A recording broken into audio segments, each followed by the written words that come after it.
Prag, Mateomai, kigambo kya Luyonaani ekitegeeza okuddukanyiza, okusuubuza n'okuviisaamu amagoba.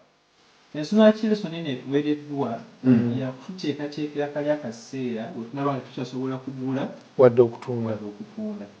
Bw'oba teweeteeseteese mu kaseera kano kali akaseera tosuubira kuba nga weetegese. Kwote tugenda kubatunulira omulimu gwa Katonda gwe yatukwasa ogw'obuwanika. Omuwanika omwesigwa afaanana atya? Bw'ofuna Mukama bakuwadde n'ofuna sooka ogyeko okuyiya Katonda nga tonaba kusaasaanya. Mulimu ki Katonda gwe yatondera omuntu? Obedience oba okukwata amateeka ye responsibility esooka. Nga ndi wamu n'abasumba baffe, abakadde b'amakanisa, ababuulizi b'enjiri n'abavubuka abannyonnyozi b'ebyawandiikibwa. Tugenda kutunulira omulimu gwe tulina okukola ogw'obuwanika okutuusa Kristo lw'alikomawo. Program lesson week eno katuyigire ku bigere bya Kristo.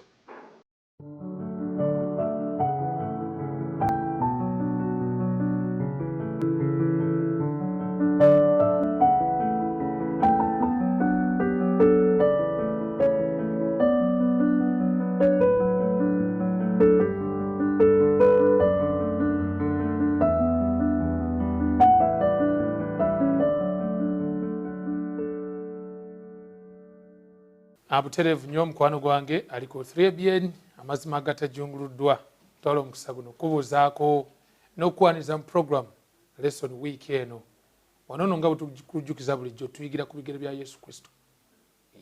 Mukyalo oyo Magdalena yabeeranga ku bigere bya Mukama ffe. Kati naffe tuba tuyingiddewo tutuule ku bigere bya Kristo atuyigirize tusobole okufuuka abakristaayo abannamaddala. Yonasaani Matovu ng'emannya nagomba ate nga nsinziira mu ssaza lya Ssaabasajja liri ery'e Buddu, the capital city of Buganda. Mukisa ogw'enjawulo gwe nnina nate musumba wange ndi naye. Musumba tusanyusa okulabako. Amina sebu. Nange neesiimye okubeera mu programu eno lesson week eno. Musumba waffe ye Musumba Ssebaggala Ivan Samuel twala ekitongole kya chaplains, Muslim relations, prisons, hospital and public campus ministries. Yaffe seyo ngazi naye twebaza Mukama akusobozesa. Amina. Wow. Omulabi waffe mbuuzeeko Musumba waffe ate tusobole ogenda. Bassebo ne bannyabo tubaaniriza nnyo mu linnya lya Mukama waffe Yesu. Mukama yeebala abakuumi n'abalabirira mwebala okukkiriza okubeera ekitundu ku buweereza bw'olwaleero. Saba Mukama atuwe nnyo omukisa nga tuyiga. Weewaawo. Mukwano gwaffe twongera okwebaza gwatwegasseeko around the world oba okwetooloola ensi yonna. Abali mu Abu Dhabi, United Arab Emirates, Qatar, abali eri mu Bulaaya, abali mu Amerika. Mwebale nnyo mutukola bulungi nnyo mikwano. Era tusaba Mukama abagemulire omukisa olw'ekyo. So nga twongera n'okujjukiza nti programu zaffe zino ekusanga ku Avento Productions. Subscribinga, no likinga, waliwo ekirala, no commentinga, ate no sharinga obubaka. Kati awo oba otambuza omulimu gw'enjiri. Kuba Kristo agamba nti enjiri ey'obwakabaka egenda buna mu nsi yonna olwo enkomerero eryoka etuuke. Tetukooye ensi eno tutambuze omulimu gw'enjiri. Amina. Kati musumba wange nsaba okkize twewombeke tuweeyo okusaba n'omulabi waffe tulyoke tubeere nga tutandika butereevu ensonga yaffe etulese olwaleero. Mukama Katonda ffe wasuubiza nti we tuli babiri oba basatu onaabeeranga wakati mu ffe. Ffe tuli wano babiri so nga n'omulabi waffe atwegaseeko tuli basatu. Tusaba obeere wakati mu ffe otuyigirize ebigambo bino bye tugenda okuyiga tubitegeere mu linnya erya Yesu Kristo Mukama waffe. Amiina. Kati musumba lesson week eno gye tuli mu kutunuulira egamba kye tutunuulidde ennyo kigamba nti okweteekerateekera obuwanguzi. Nzikiriza nti Katonda ekirooto kye gye tuli ffenna kyakulaba nga tuli basanyufu. Ekyo kituufu. Era nga tuli bawanguzi. Naffe kyetwagala. Ffe kyetwagala naye era kikiruubirwa kya buli muntu. Kigamba ekisinga okungumya ebintu bino binkwata nnyo mu babiro kimanya nti it has been ordained from the foundation of the world. That is true. Nti Katonda yakironda anensi tezinnatondebwa nti Yonasaani nina kubeera muwanguzi. Kituufu. Kuyaga nti mulibeeranga mitwe so si mikira. Era yatuteekateeka tube bawanguzi. Era kyekiruubirirwa kya Katonda. Yes. eri obulamu bwaffe ne gye tuli. So obeera otya omuwanguzi? Oyinza otya okusigala ng'oli muwanguzi? Weeteekerateekera otya okuba omuwanguzi? Kye tugenda okuba nga tulina mu lesson namba 8 naye nga twagadde tusooke tukubemu katono ka ttooki. Twakoma wiiki ewedde.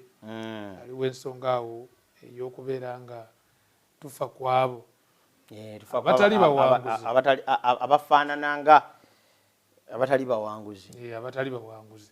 Najjukira statement ye Ellen White, omuwandiisi Ellen White, mu katabo ke bayita abakayita Ministry of Healing, page eri 143, agamba Christ's method alone enkola ya Yesu Kristo yokka will bring true success in reaching the people.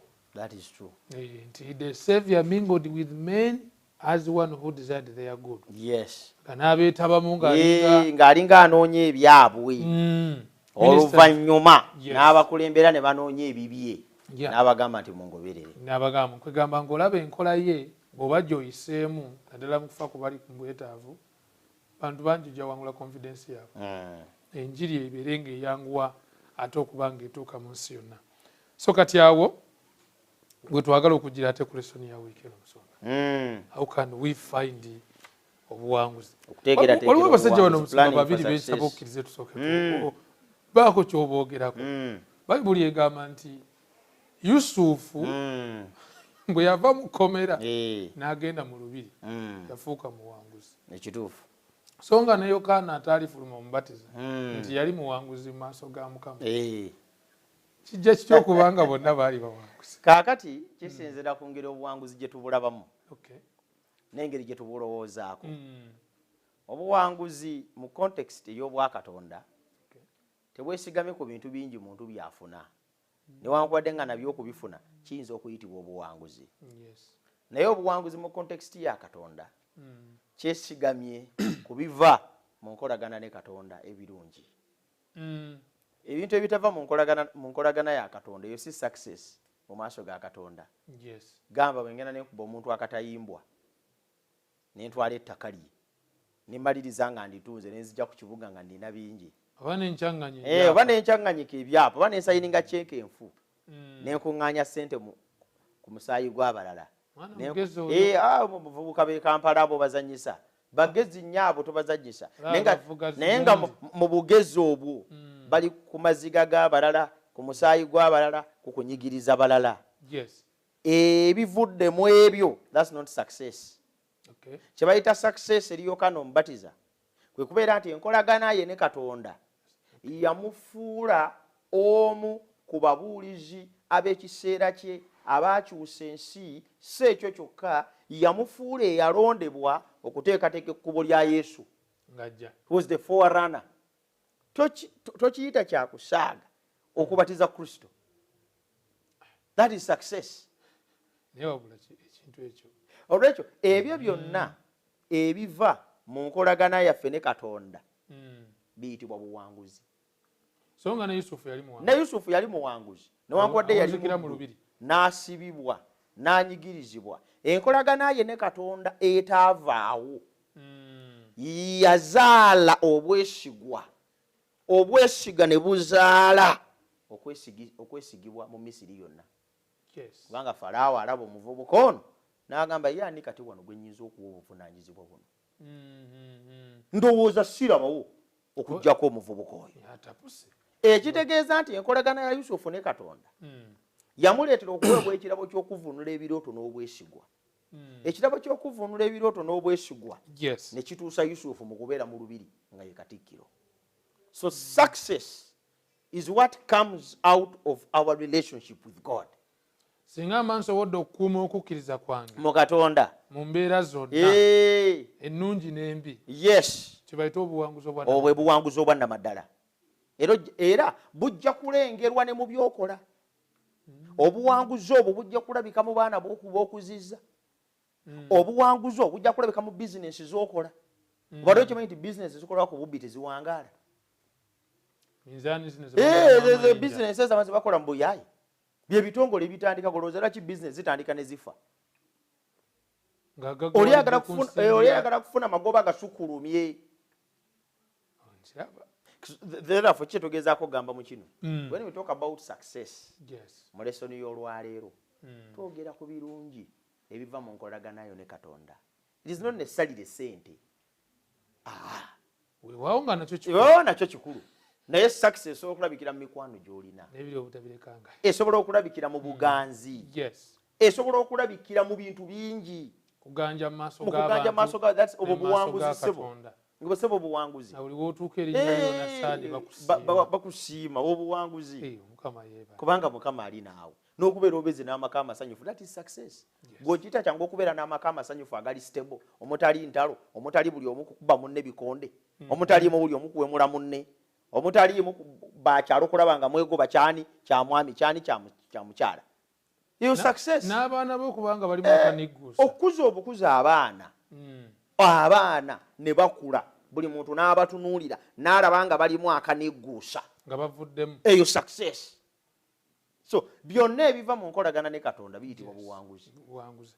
So omulabi waffe ekintu tugenda tutunulira tekiri complex, kitegeerekeka kyetwogerako kubanga Katonda kyakwagaliza ayagala obeere muwanguzi. Bayibuli egamba nti manye ebirowoozo by'endowooza gye muli bya mirembe si bya bubi. Nakumanya nga tonaba nakuzaalibwa n'enkulonda okuba. Kaaliya nayo nkulu nnyo mu kintu ekyo mulimu ki gw'okola.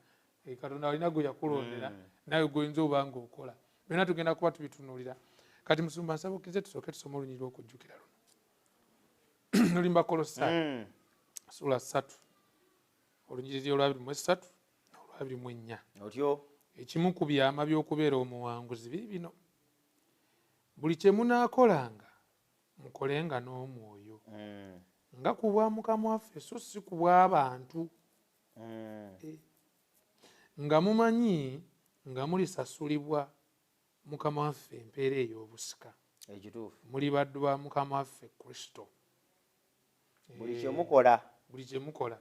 Manyi waliwo ennaku zino eŋŋambo esiitiŋŋana. Osanga abasajja nga baakoze oluguudo wayitawo ebbanga siri ya myezi nga 6 ne lutandika okumogoka. Nyamukaaga oluusi giba mingi. Waliwo ezimwogera mu wiiki 2 olire zirimu ebinnya. Yakolera bantu yakolera Katonda. Kati yakola ku lulwe.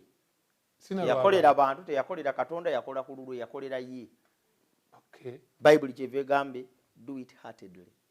Sanga ekizimbe musajja akizimbe. Naye nga kyonna seminti yamubba. Ayitawo ebbanga. Nekikubba nekitta abantu 100. N'asigala nga yeeyagala kubanga bwe yabba seminti ate yazimbayo ekiki ekirala ekimukolera ssente. Ekigumu kakiri ne kifa ne kigwa, abaana ne basigala nga bamulekwa, bamama baabwe ne bafiira omwo, nga families ezifiiriddwa omwo zirabirira abantu abawera omutwalo omulala. So obuweereza buno Musumba, obuweereza buno obuli successful maaso ga Katonda oba obuwanguzi. Okuweereza okulabya omukisa mu maaso ga Mukama kwe kuliwa. Kubanga buli lw'oweereza ng'oweereza ku lwa Katonda waliwo ebivaamu. Okuweereza okulabya omukisa maaso ga Katonda kwe kuweereza okulaga ekitiibwa kye. Kuva ku mutima. Kwe kuweereza okw'okwewaayo. Kwe kuweereza okw'okukola ng'omuntu akolera ddala kivira ddala ku mutima gwe ekirungi. Kikola mu kwagala. So si kukola akolako bukozi olw'ekyo kyawulira. Waliyo abantu abakola ebintu naye batabikola na mitima gyabwe. Ekintu ky'okoze n'omutima gwo kivaayo nga kirungi. Ekintu ky'otakoze na mutima gwo kivaayo nga tekitegeerekeka. Gadibenga lyenga embwa etunda omuzigo. Ate ekituufu. Omunaagano ogugula enda kugweriira. Kategeeza tokoze heartedly. Kale olwo tubeera mu bulamu nga tuweereza ne twekolera byaffe gafula. Nga tetubikola kuva mu mitima gyaffe. Ne mu mirimu gyaffe gyennyini gye tuddukanya. Newankubadde ofumba katogo ku kkubo. Kikole na mutima. Duuka. Duuka. Lituude n'omutima gwo. So si kuguza bantu bitategeerekeka kubanga oyagala magoba. Naye mu mutima gwo ddala munda gukugamba ki? Kwa ono mukristo ajogga musumba. Yaze mambe sigiria naye ati kola akatale. Kola akatale. Esomesa abaana. Ekituufu. Kizibu nnyo. Kati ekyo bato kikoze na mutima. Kuba omutima gwo guyina kubanga omutima gwo gukugamba kirala. Conscience ye kugamba nti kino kyokola si kituufu.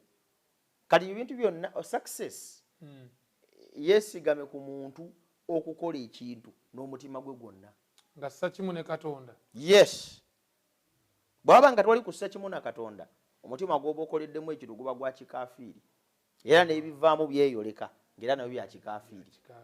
Yes. Awo naawo omusumba ensonga ze twagala okwetegereza principles oba twandise emisingi egizimba obulamu obuwanguzi. Aga nti obulamu gundi bwe yawangaala bwogerwako nga ddala bwalaba omukisa mu maaso ga Mukama. Kituufu. Nti emyaka gye jajjula. N'amala emyaka bwe giti naye ng'emyaka gye yamala was a blessing. Yalekawo omukululo ogunajjukirwa abantu bonna. Kati tujja no tunyumya Ibulayimu. Omusajja oyo. Jjajja w'abakkiriza. Musa. Sajja olabanga kati kasome luno olunyiri musumba for that point okuzimba ensonga ezo. Luli mu kitabo kya Lubereberye. Sura 25 mu lunyiri olw'omunaana. Ibulayimu n'atwa omukka n'afa. Ng'amaze okuwangaala obulungi. Nga mukadde emyaka gye nga gituukiridde. Ibulayimu yafiira mu kiseera kituufu. Kwegamba emyaka gituukiridde. Emyaka gye gy'abaddewo gubadde mukisa eri ensi. Success ye eri nti aleseewo n'omwana agenda okuyitibwa nti Katonda wa Ibulayimu, Katonda wa Isaaka. Obulamu tebuli successful. Aleseewo omwana asinza Katonda. Omusajja ono aleseewo ekyokulabirako ekyokukkiriza. Ffenna kye tulikoppa. Thousands and thousands of years to come. Omusajja ono aleseewo omukululo ogw'obulamu obutya Katonda. N'obulamu obuwulize ate obuwulize obutaliiko kibuuzo. Kati emisingi egyo musumba omuntu kwalina osinziira okuzimba obulamu bwe butyo. Andowooza kye twetaaga okwetegereza kawano ku Sande nayagadde nnyo ekigamba first things first. Ekyo musumba kyensaba ebisooka kabibeere nga byebisooka byebiteekeddwa okusooka. Ebisooka byebiteekeddwa okusooka. Yesu agambye musooke munoonye obwakabaka bwani? Bwa Katonda. Olwo n'ebisigadde byonna bijja kubongerwa. First things first. Bado okimanyi nti success etandika na kunoonya Katonda. Yesu. Yakobo bwe yalaba omukisa Katonda gwamutegekedde. Kifo ky'okunoonya Katonda mu nteekateeka y'okugufuna. Yakobo yanyaga munyage na lukwesikwesi. Kyamutwalira emyaka 2 okudda ku we yali notanga. Yakobo n'addayo kye yalina okusooka okukola ku musomo gwe Yaboki. Ekintu kye yalina okukola luli emyaka 2 emabega yakikolera awo. Yes. N'asaba neyeegayirira Katonda n'asooka n'amunoonya ng'amaze okukkiriza tekati si kyalinawe awo. Kulaba. Kasita yakka wansi n'anoonya Mukama first things first. Yes. Awo omukisa gwa Yakobo we gwatandikira. Kwegamba mu bulamu buno bwe ntambuliramu kituufu okubeera omuwanguzi. Ebikulembera bye nina okukulembeza nga ye Katonda. Aliwo yali atunyumiza musumba. Yanyumira nti yakyalako ku TV y'Abakristaayo. Yali ayita mu nkuubo n'asanga akapande nga kaliko. The main thing here is to keep the main thing the main thing. Ekintu ekikulu wano kwe kusigala nga ebintu ebikulu obitwala nga bikulu byebisooka. First things first. Omanyi nti abavubuka bangi baliyo bateekateeka okuwasa nga sinnawasa nyamba akaawo. Abavubuka bangi bateekateeka okuwasa naye waliwo ebintu ebisookerwako. Omuvubuka yenna ateekateeka okufuna amaka. Lesoni yabyogeddeko ku lunaku lwa Sande. ebintu ebisookerwako omuvubuka yenna ateekateeka okufuna amaka beyandibadde atunuulira ebibuuzo ebimubuuzibwa. There are some important questions ebyayogeddwako wano mu lesson. Alabyeko wano amagambo akanewunyisiza bwe babadde batuwa ebyokulabirako. Yes. Nti ng'omuntu tannaba na kuwasa alina osooka n'ategeera ki kyagenda okuba mu nsi. Mu nsi ogenda kubeera ki? Agenda naawe. Gw'ogenda naye ye anaafaanana atya? Biki by'ogenda okukola okuyimirizaawo amaka? Afitinge mu kyoli. Ebintu bingi. Kati waliwo ebintu ebiteekwa okusooka. N'abavubuka banoonya ababeezi tebasoosa bisooka. And that's why they are not successful in marriage. Basoosa kabina. Asoosa ntumbwe. Eriiso lagadi eriiso eryo omwana oyo. Kasimayiraako omwana aseka n'enfa. Basoosa bitundu bya mubiri. Iba nenga jakula bulungi. Iba n'ebbeere. Olaba first things first. Kati lwotandika amaka first things gyetugambye nti nga tonnaba kutunuulira ebyo byonna waliwo ky'olina okusooka okutunuulira ku muntu. Ekisooka omuntu ono gwe ngenda okutwala atya Mukama. Naye obulamu bwe bwoleka nti tebutya Katonda. Bulamu bwe tebuyiga kigambo. Bulamu bwe tebusaba. Bulamu bwe tebuweereza. Ako kabonero akakulaga nti ogenda kwetikka omuntu gw'otagenda kusobola. Omuntu ono alimu obuzito bw'okumanya Katonda. Omuntu ono alina ebiseera eby'omu maaso bwe naabeera naye. Is there a future? Omuntu ono alina obugumiikiriza bwe neetaaga okuba bbaawe mu maka. Circumstances bwe zikyuka anaazikwata atya? Naye okunoonyereza nga kunene Musumba. Si kunene nnyo munnange. Naye first things first. Omanyi Yakobo? Naye bwe yali nga ayolekedde ewakojjaawo era naye bwe yagendayo okusobola okufuna omukyala ebimu ku bye yasookerako era ebisinga obukulu bwe bulamu bwe okubeera obukozi ne yeeteekateeka. Tulabamuga nti kola emyaka 7. Kwetaaga okuba ng'okola. Gw'olowooza baali bagenda muwa buyi mukazi. Omusajja ondiiri Labbaani yali musajja mugezi. Musajja olina okuba ng'osoyimirizaawo n'agamba nti 7 years ukola ndoke nkuba omukazi. Tusi osobola okuyimirizaawo omukyala. Kati abavubuka abali first things first. Nga tonnaba kulowooza kuwasa. Abavubuka bali mu birala. Akasanja osobola okuyimirizaawo omwana muwala. Bakuba matatu badda mu luddo beetingi. N'ava n'atambulatambula ku kyalo. N'anywayo akaveerako k'omwenge. Ne yeebaka ennaku 2 hangover. N'azuukuka ku Thursday. N'alya amayirungi. Nsumba ate kati omuvubuka ono y'omuwa amagezi ki? Omuvubuka omulenzi. Waliwo omuvubuka ono mulenzi. Agambe kanisa ngirabyeko ng'ewasiza abantu. Ejja kumpasiza. Ekituufu. Fact juzi gundi bamugulira n'omufaliso n'ekitanda. Nange nninze. Ekituufu. Omuntu oyinza okubeera nga ebirowoozo biri bwe bityo. N'ebirowoozo bya bunafu. Success terigwawo. Success. Erabikira mu muntu kusoosa biteekwa kusooka. If you want to have a successful home, you should be hard working. Kyekisooka. Kati tutandika kusuubira mu kkanisa kuwasiza mukazi na kumuliisa. Oteeka okweraga gwe wennyini nti oli musajja. Tibona awasa omukyala n'ozaala n'abaana bajja kubeerawo. Oteeka okulaga nti okuze mu birowoozo. Lwaki success ekitulemesa okutuuka ku buwanguzi bwe butasoosa bisooka.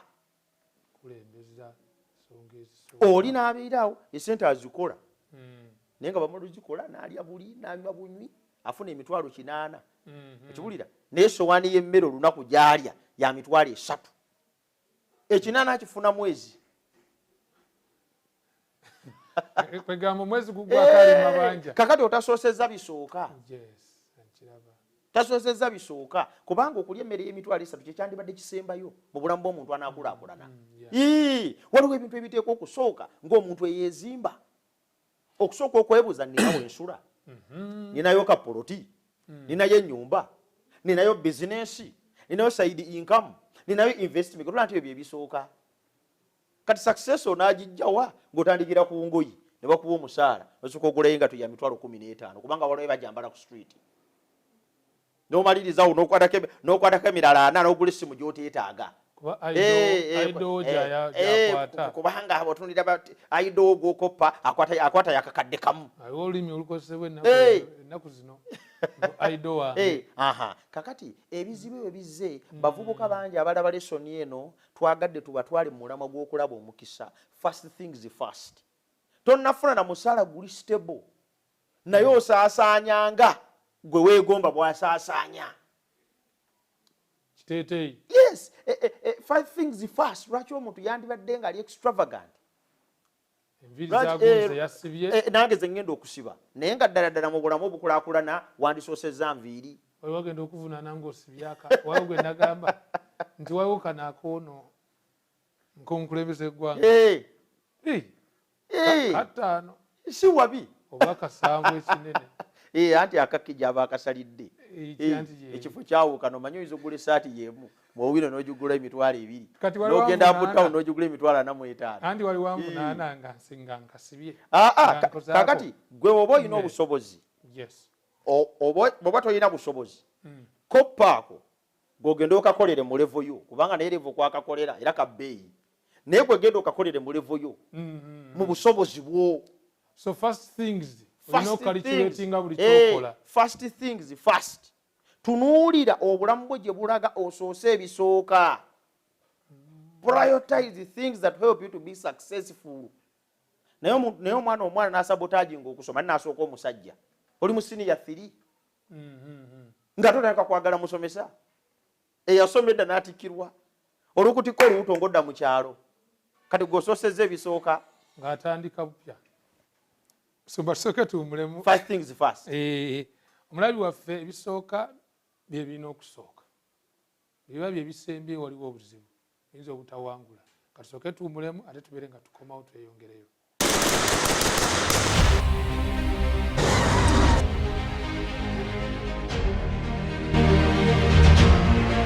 Mu nsi etabuse bweti ebibuuzo bingi naye ate ekyewuunyisa nti ne mu byeddiini ensonga y'emu.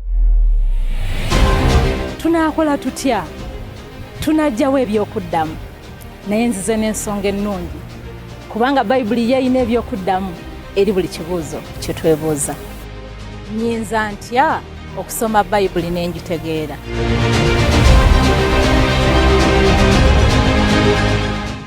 Bayibuli kigambo kya Katonda. Ekyo omuntu kyekyo kye yeetaaga okusooka okutegeera ate kye yeetaaga okusembayo okutegeera bw'abanga n'ategeera Bayibuli. Ddala Yesu Katonda. Bayibuli egambye ebintu byonna byakolebwa ye bye tulaba n'amaaso ne bye tutakola ki? Bye tutalaba. Kakati oyo tumuyite ki? Agwe abanziramu.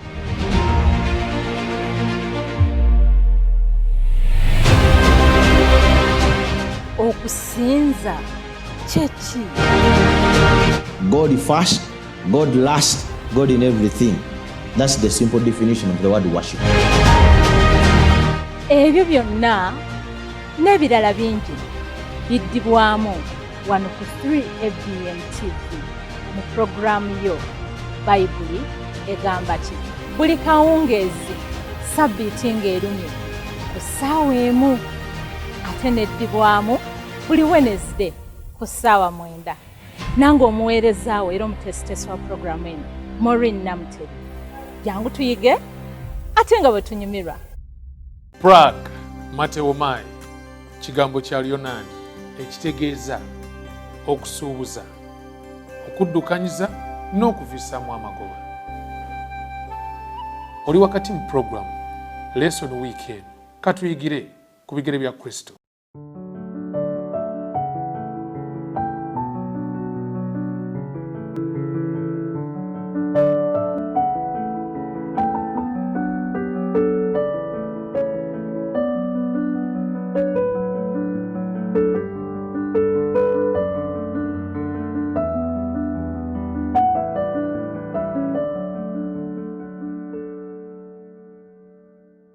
Omulungi mukwano, tukwebaza okuba nti otambula naffe program Lesson Week eno tuyigira ku bigere bya Kristo. Tuli ku 3ABN amazima agatajunguluddwa ate naawe wali ku YouTube mukwano, tukwebaza okuba nti otambula naffe around the world okwetooloola ensi yonna mutukola bulungi nnyo mikwano bulekawo comment gwe simanyi obulamu obuwanguzi obulowooza otya ebisooka bye birina okusooka yes ng'okiraba otya ekyo nina kyenkuttemu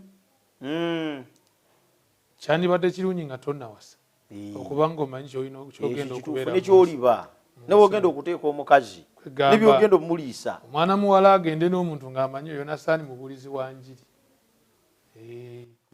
olina future bwe banaaba bamuyise kwefoti tekigenda kunkaluubirira kituufu first thing is first ekyokubiri kyakukola yes okukola Ku Monday. the blessing of work the blessing of work. Kuba abantu abamu okukola kulabanga ng'ekibonerezo kubanga era omuntu bw'agenda mu kkomero oba oyagala oba toyagala olina oyiga okukola ng'ekibonerezo era abamu kumpi tulabanga okukola ekkomera era okimanyi musumba awo wennyini nnyini mu nsi empya kigambibwa abamu balowooza kitegenda kubakola nga kiba kitya bayibuli egambye katonda n'akwata adamu ne kaawa n'abateeka mu lusuku adeni n'abagamba balulimenga balukuumenga ate gye tudda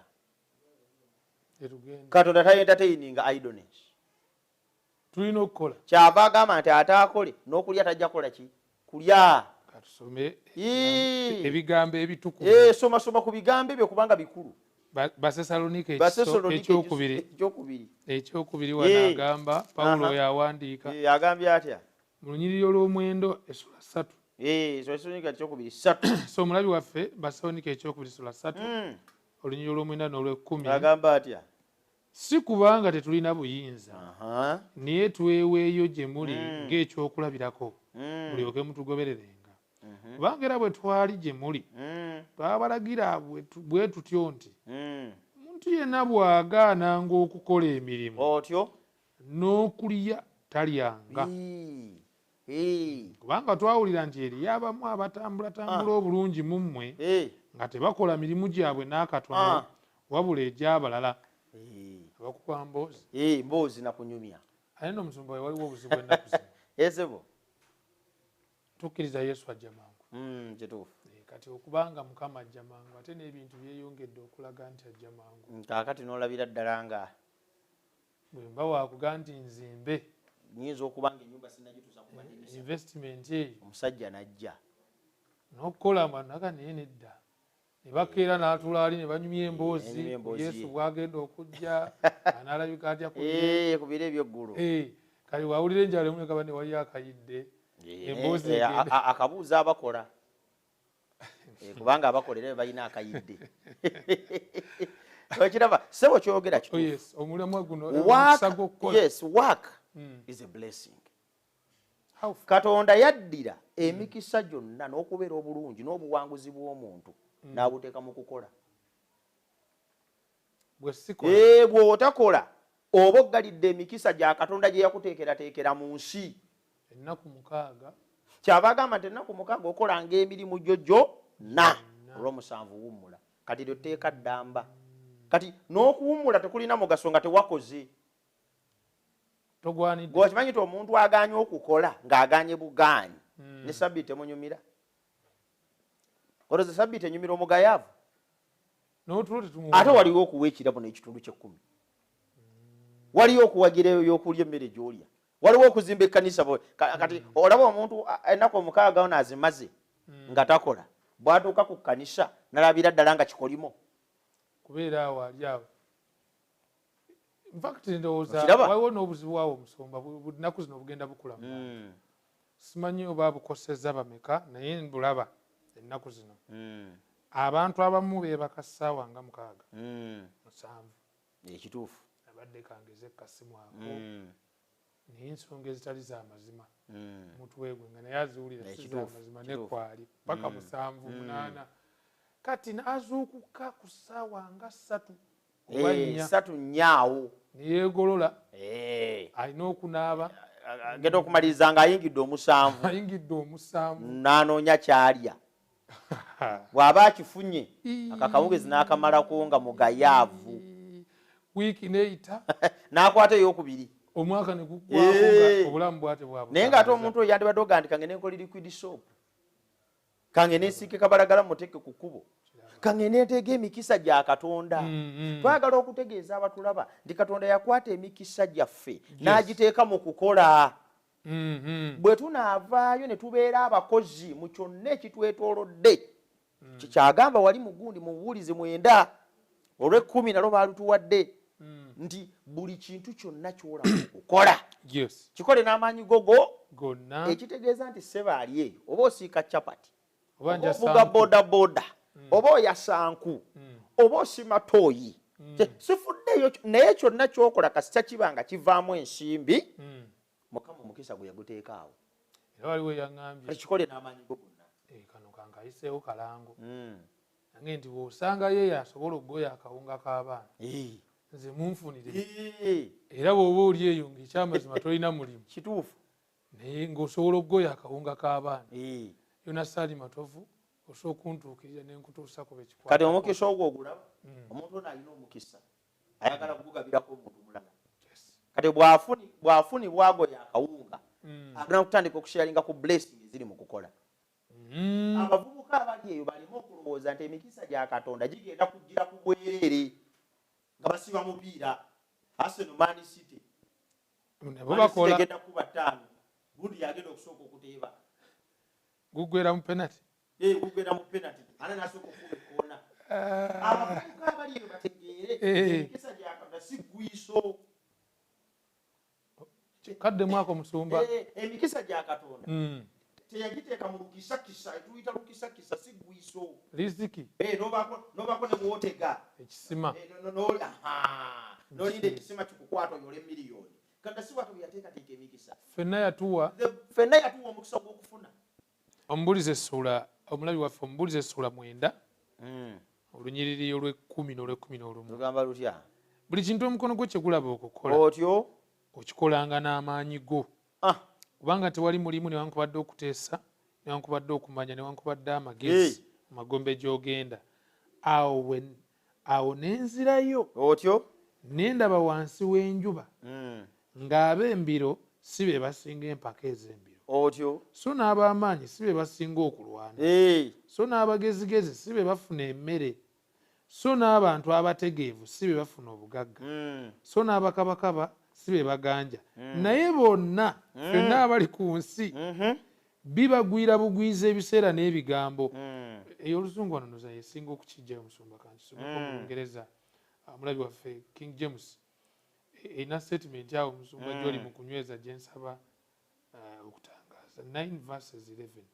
11 agamba I considered agamba yekebejja and observed on earth the following bino amanga nabyekkaanya the race does not go to the swift nor the battle to the strong nor food to the wise nor wealth to the smart nor recognition to the skilled instead timing and circumstances meet them all.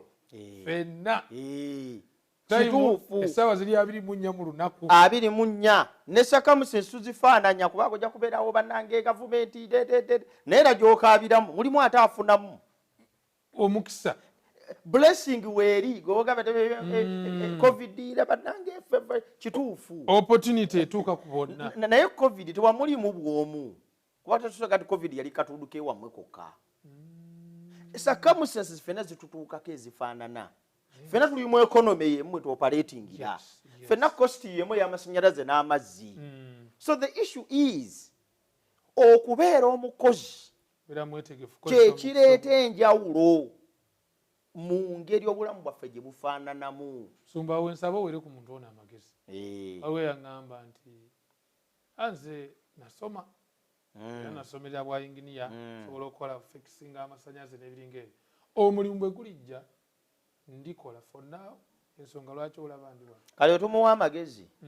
ategeere nti omukisa gwa Mukama teguliiko kkomo Katonda tateekateeka omukisa ngulimbya amasannyalaze byokka okusoma kwo tekuli mitinga blessing ya Katonda eri mu kukola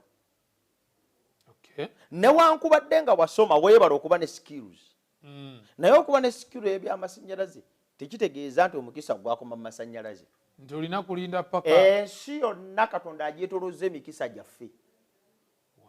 Kale bwe tusinga tulowooza ze bannaayo ogwange gwakusiba mayinja gaako bikomera. Kale bikomera ne biggwa ku kyalo. Lwakyali azimba byonna byasibwa. Kati awo okyusa otako okuteekamu obumooli. Kale wewe amayinja gombaze okugasiba kateekako ebitaala nno ku makomero oba tandika obiteekamu design. Katugamba abantu bagaziye ku birowoozo byabwe. Bamanye nti Mukama atubulesinze mu buli kintu. Atubulesingidde mu bulimi, atubulesingidde mu bulunzi, atubulesingidde mu financial services, atubulesingidde mu transport. Buli wantu wonna Mukama atuweereddewo omukisa. Kiri gye tuli okuba abakozi tugunoonye omukisa. Era buli w'onaabeera omukozi n'oguyigga wano nawalira azima ojja kugusanga. Ellen White agamba balowooza nti si wa development naye mukyala yali all round.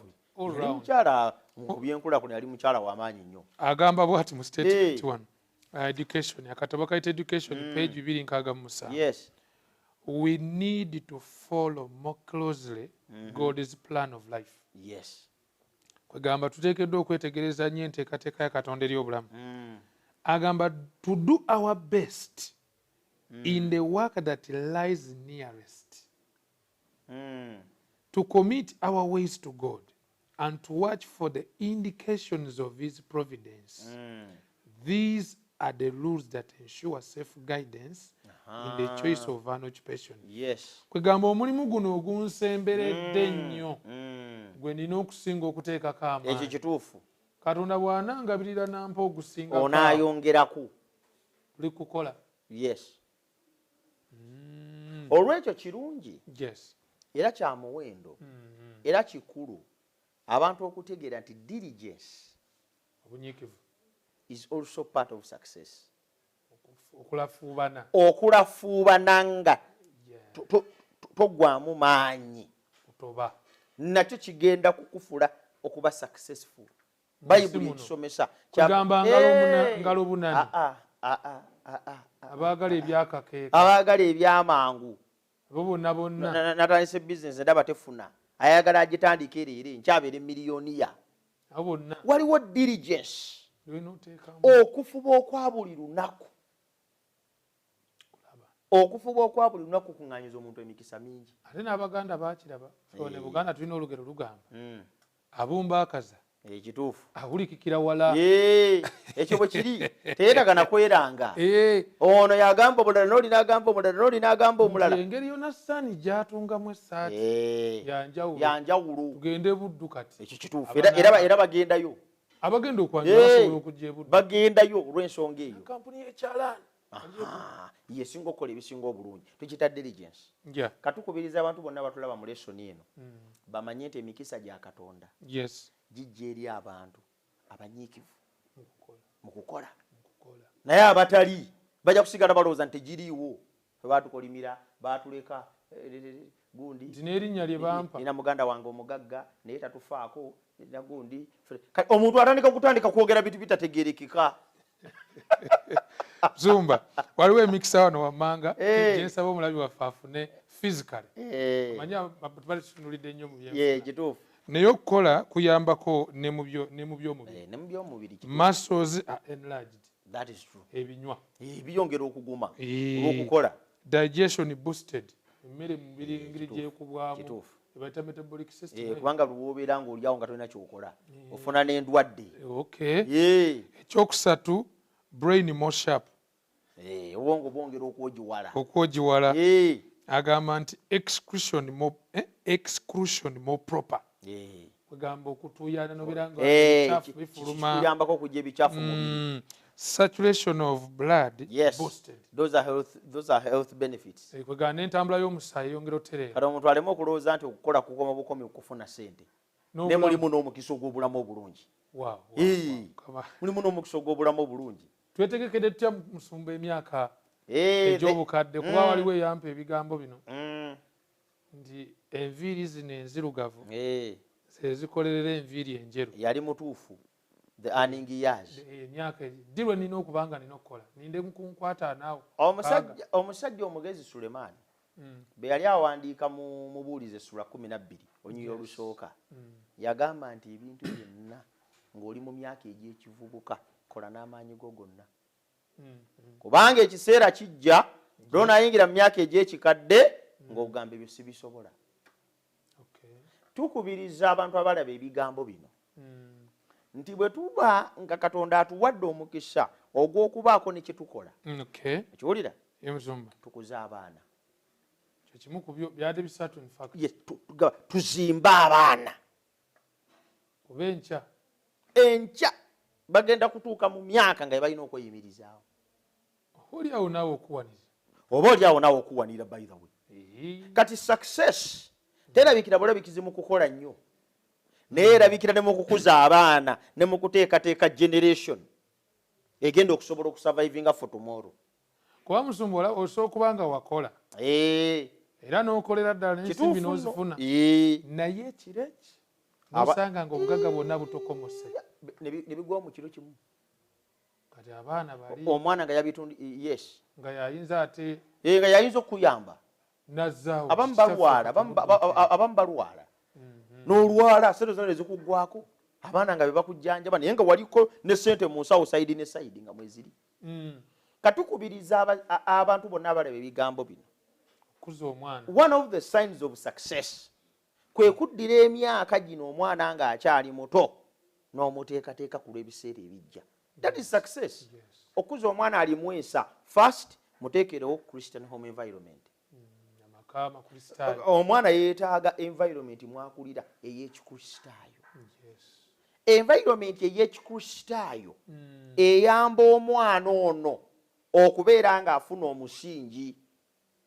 Omanyi omwana kasita afuna omusingi omutuufu ensi nebwemuzza eno n'eri omusingi teguvaamu. Manyiza omwana ekkubo ne bw'alibanga mukadde kaakati ekibuuzo kibuuza ffe tutaddewo Christian environment eri abaana baffe. Naye ne bw'oba osula muzigo osobola okuteekayo embeera y'ekikristaayo newankubadde osula muzigo newankubadde ekisenge kimu osobola okuteekayo embeera y'obukristaayo.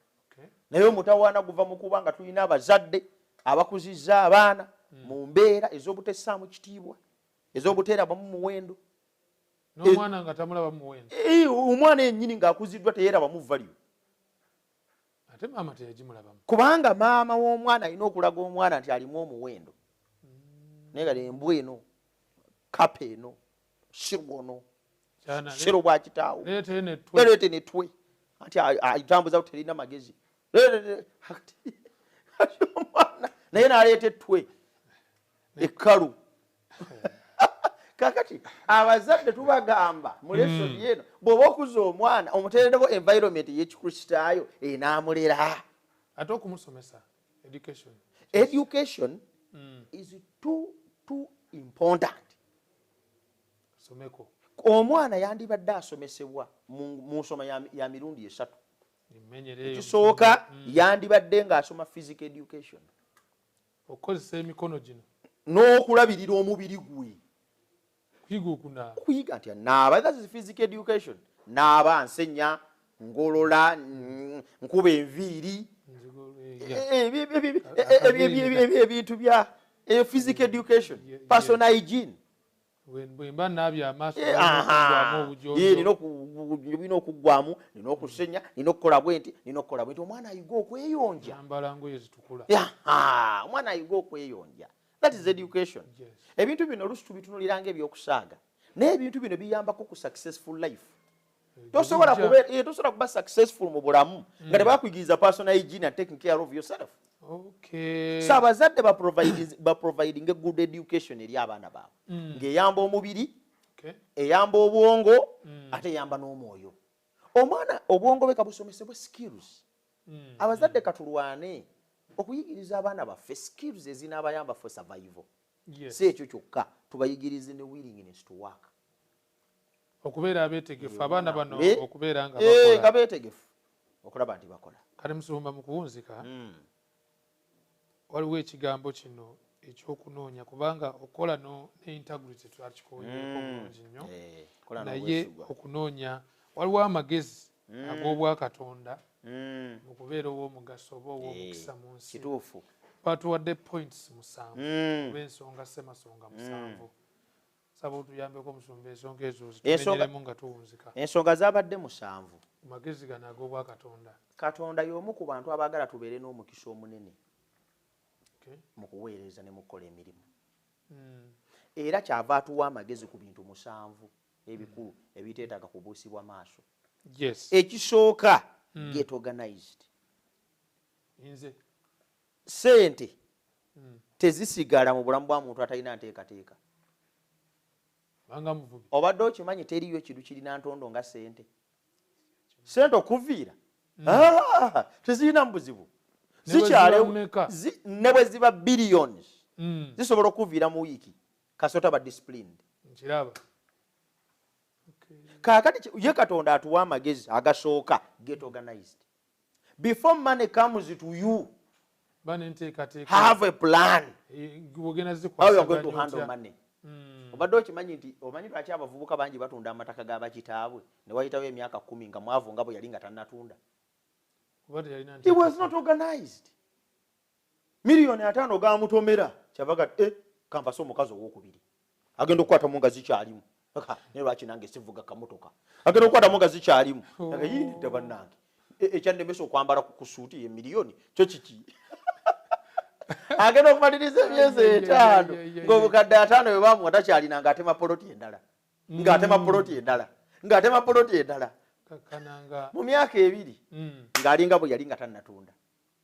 Kyava bagamba nti ebintu by'abafu tebiri mu mukisa naye kye bategeeza kye kino nti omuntu agenda n'atunda ebintu ebyo nga tali organize. Eyabikola yalina enteekateeka. Eyabikola yali organize n'abiteekawo.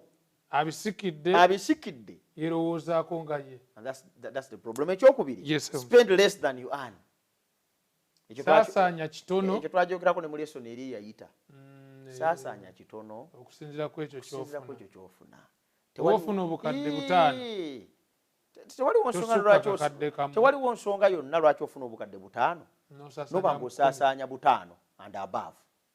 Ogenda kuwunzika oli mu mabanja ate gw'otasobola kusasula. Why don't you live within your means?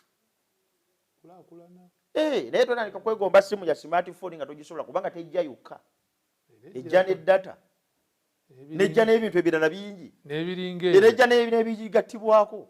Akati oba togisobola sigaze akakabiriitiko. Kuba nako kajja kwogera tebajja kukubira simu egane kuyitamu. So spend less than you earn. Ekyokusatu Bible etugamba save a portion from every day earnings. Buli kyofuna beerako n'akasimbi akateekebwa ebbali. Kokukulaakulanya. Then ne emergency. Abata basinga obujiti bakitunuulira. Ebigwa tebirazi. Sebo wantuka okugulu pwa. Omusajja omu yali atambula n'atomera pu. Bw'amala okutomera pa n'amuga aleeta emitwalo 4. Ezo eta emergency. Kakati awo bw'oba tosevinga. Era sikomera. Bw'oba toliyingire sikwewola. Kalaba emmotoka bwekusudde mu mabanja. So you save something for emergency and investment. Then ekirala batugambye avoid the debt. Agono bane twagogerako mu lesson namba. Tujagaddako nnyo. Ekirala be a diligent worker ekituchogeddeko leero.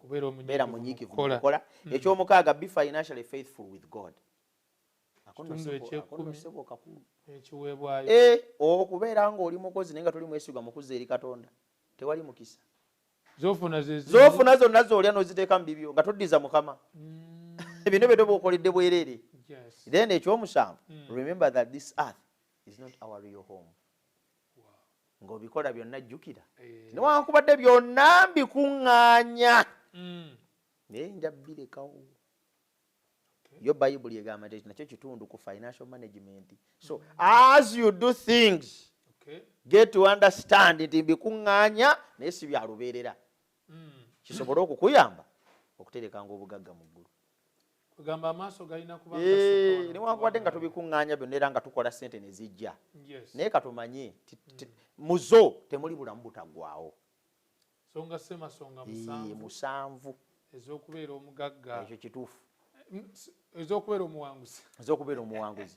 kubanga waliwo n'atasobola gaggawala ekyo kituufu osanga omusajja ng'abaana be tagenda basomeza mu ssomero liri nga naye tekitegeeza nti tebaayite naye ng'ate bajja golowooza abaana bonna bafunye first grade basomedde mu ssomero lya miliyoni 3 waliwo n'essomero lya kibanja mpola naye omwana yasobodde okufuna obubonero 7 ffenna amasomero mwe twasomera toyinza nagakuba kifaananyi n'ogalaga bantu naye tekitegeeza nti tuliiwe era tetutegeera contribution nene gyemugatta ku nsi. So in other words, it is not necessarily having a lot of money.